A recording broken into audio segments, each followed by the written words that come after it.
Nikki Haley is somebody that we've been increasingly focused on this program. She, of course, is the former Republican governor, two-term governor of South Carolina, also the former U.S. ambassador to the United Nations, currently seeking the Republican presidential nomination. And the reason we've been focusing on her is severalfold. One is has reasonable polling numbers, at least to the extent that anybody can said to have reasonable polling numbers in a presidential race where one candidate has had a 40 to 45 point national lead for almost a year now.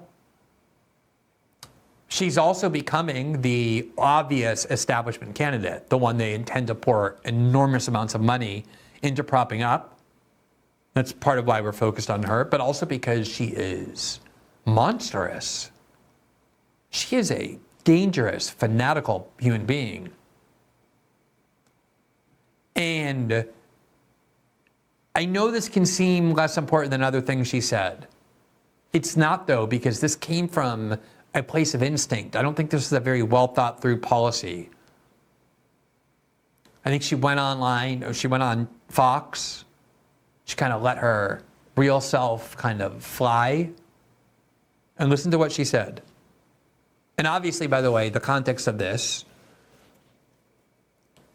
just like the show we did yesterday, remember we talked about the launching by New York Governor Kathy Hochul, the Democrat from New York, of a new online social media surveillance campaign justified in the name of this narrative that anti-Semitism is so dangerous. I had people right before I went on my show on Twitter telling me that American Jews can't even leave their house. That's how endangered they are in the United States. In the name of that narrative, she was saying, Governor Hochul, that we need to monitor social media more. We need to aggressively seek out people who are posting hateful thoughts and counteract them, reach out to them to correct that behavior, she said. That was the context for Nikki Haley's interview on Fox. There you see the on-screen chyron, Ambassador Nikki Haley, on the explosion of anti-Semitism. And here's what she said. When I get into office, the first thing we have to do, social media accounts, social media companies, they have to show America their algorithms. Let us see why they're pushing what they're pushing. The second thing is every person on social media should be verified by their name. That's, first of all, it's a national security threat. When you do that, all of a sudden people have to stand by what they say, and it gets rid of the Russian bots, the Iranian bots, and the Chinese bots. And then you're going to get some civility when people know their name is next to what they say. Accountability. And they know their pastor and their family members going to see it. It's going to help our kids, and it's going to help our country. First of all, I can't tell you how many times Nikki Haley speaks, and in the middle of her sentence, she just throws in this phrase, it's national security. That is already an authoritarian way of thinking about the world. Everything's about security, nothing about rights. Always on the far end of pretending that she's devoted to security, always on the opposite end of where individual rights reside. That's just an authoritarian instinct that she has. But to say that nobody should be able to be on social media unless they're first registered and verified with their identity and have to post under their legal name, I don't think I've ever heard anybody advocate that before. I mean, a lot of people have said who are online, oh, people who are anonymous abuse their anonymity. For sure that's true. I can't tell you how many repulsive things have been said to me because people hide behind anonymity. There are anonymous websites about me that contain fabrications and forgeries and slander and lies that they're able to do because of anonymity. I understand the cost of anonymity.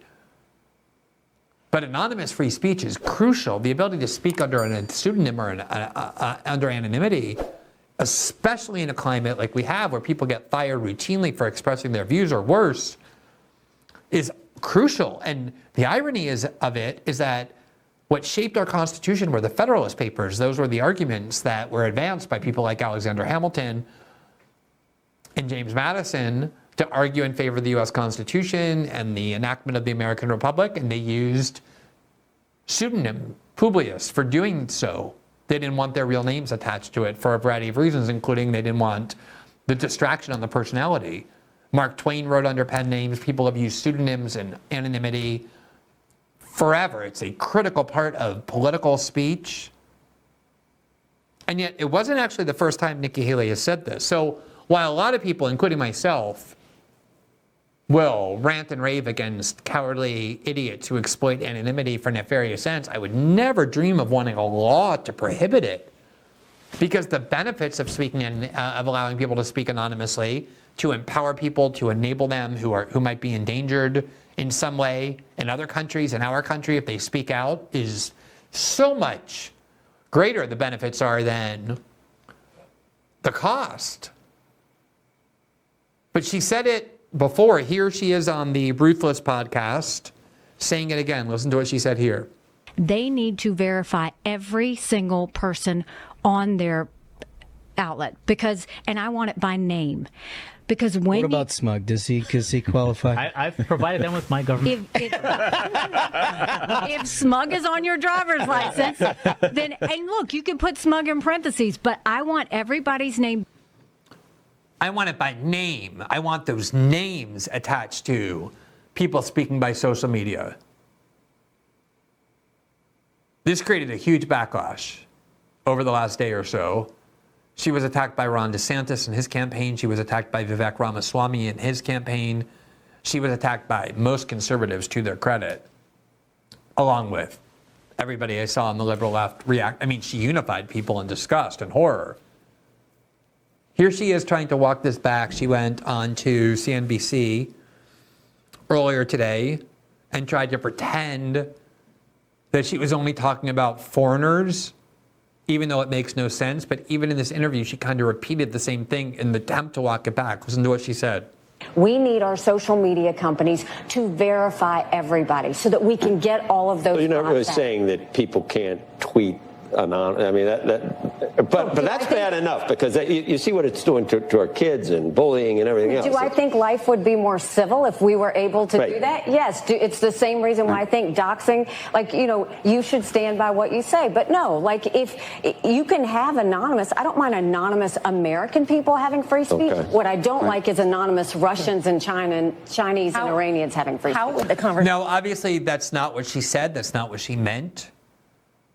And this doesn't, how would you only be able to force Russian and Chinese and Iranian people to use their names? How would you know they're Iranian, Russian, and Chinese unless you knew everybody's identity? She felt like she had to step back from the controversy, but she still wants that policy. Now, this is not the first time this issue has been raised. There are a lot of states in the United States over the years that have tried to get people to, or require people to present their name, to use their name in connection with any political speech. There's all kinds of Supreme Court cases adjudicating the constitutionality of state or local law that has said, which Nikki Haley said, which is, if you want to be heard, if you want to circulate pamphlets, if you want to circulate political speech, you have to put your name on it. And people wanted to circulate pamphlets with controversial views. They didn't want their name on it. They put a group name on it. They were punished. They were arrested. They were prosecuted. They were fined. And it went to the Supreme Court. And in every case, usually unanimously, the Supreme Court said, you can't force people to attach their names in the United States to their speech. Of course, speaking anonymously is a core First Amendment right. Here back in 1960, 63 years ago, the U.S. Supreme Court unanimously in Talley versus California said the following, quote, the question presented here is whether the provisions of a Los Angeles City ordinance restricting the distribution of handbills, quote, abridge the freedom of speech and of the press secured against state invasion by the 14th Amendment of the Constitution. The provision, the city ordinance stated, quote, no person shall distribute any handbill in any place under any circumstance which does not have printed on the cover or the face thereof the name and address of the following. A, the person who printed, wrote, compiled, or manufactured the same, and then it had a whole long list. But the essence of what it had to have, it was illegal to distribute any handbill in any place under any circumstance unless it has on the face of it the name and address of the following the person who printed, wrote. So that was the ordinance, very similar to what Nikki Haley wanted. Here's what the court said, unanimously. Quote, anonymous pamphlets, leaflets, brochures, and even books have played an important role in the progress of mankind. Persecuted groups and sects from time to time throughout history have been able to criticize oppressive practices and laws either anonymously or not at all. The obnoxious press licensing law of England, which was also enforced on the colonies, was due in part to the knowledge that exposure of the names of printers, writers, and distributors would lessen the circulation of literature critical of the government. Think about this. One of the key abuses of the British Crown that gave rise to the American Revolution was a law that the Supreme Court in 1960 called obnoxious, that did what Nikki Haley wants to do, which was require the name of anybody who wants to criticize the government or speak and be heard in public. The court went on and said, the old seditious libel cases in England show the lengths to which government had to go to find out who was responsible for books that were obnoxious to the rulers. We have recently had occasion to hold in 2 cases that there are times and circumstances when states may not compel members of groups engaged in the dissemination of ideas to be publicly identified. And it cites Bates versus Little Rock and the NAACP versus Alabama. And those cases are really interesting because there were groups, the NAACP and others, that were very controversial at the time. And governments wanted to get the list of the names of the people in those groups. And the Supreme Court said no, that would violate freedom of association. People have a right to associate without having their names dragged out into public, because if they can't associate and join groups secretly, then the ability to join controversial groups that are critical of the government, that are critical of majoritarian sentiment, will be compromised. It's a long line of cases going back decades. And then here's what the court said on this case. Quote, the reason for those holdings was that identification and fear of reprisal might deter perfectly peaceful discussion of public matters of importance. This broad Los Angeles ordinance is subject to the same infirmity. We hold that it, like the Griffin, Georgia ordinance, is void on its face. Not even a close call. The court had disgust and contempt on First Amendment grounds for Nikki Haley's mindset. 43 years before she decided to advocate something that has long been deemed radically unconstitutional. Here's a 1995 Supreme Court case from McIntyre versus Ohio elections, where the court said the following, quote, the question presented is whether an Ohio statute that prohibits the distribution of anonymous campaign literature is a, quote, law abridging the freedom of speech within the meaning of the First Amendment. Quote, anonymous pamphlets, leaflets, brochures, and even books have played an important role in the progress of mankind, citing that Talley case. Great works of literature have frequently been produced by authors writing under assumed names. Despite readers' curiosity and the public's interest in identifying the creator of a work of art, an author generally is free to decide whether or not to disclose his or her true identity.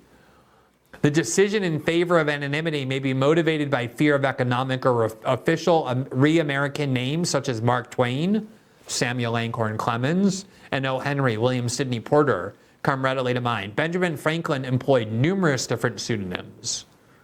Whatever the motivation may be, at least in the field of literary endeavor, the interest in having anonymous works enter the marketplace of ideas unquestionably outweighs any public interest, unquestionably, and requiring disclosure as a condition of entry. Accordingly, an author's decision to remain anonymous, like other decisions concerning omissions or additions to the content of a publication, is an aspect of the freedom of speech protected by the First Amendment. The fact that Nikki Haley didn't know that the Federalist Papers were written anonymously, documents and tracts and pamphlets as central to the founding of the country she wants to lead as any, is, I don't know what to say about that.